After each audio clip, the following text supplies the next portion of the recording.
Malimlim na panahon po dito. Hmm. Sa ganitong oras, masarap mag-ihaw.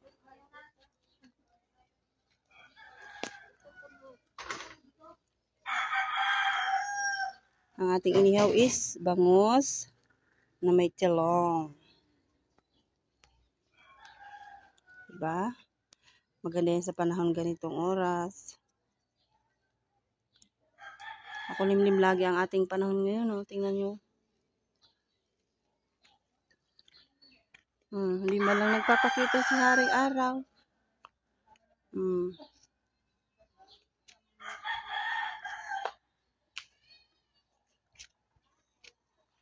Kaya, dapat ang gawin, kumain.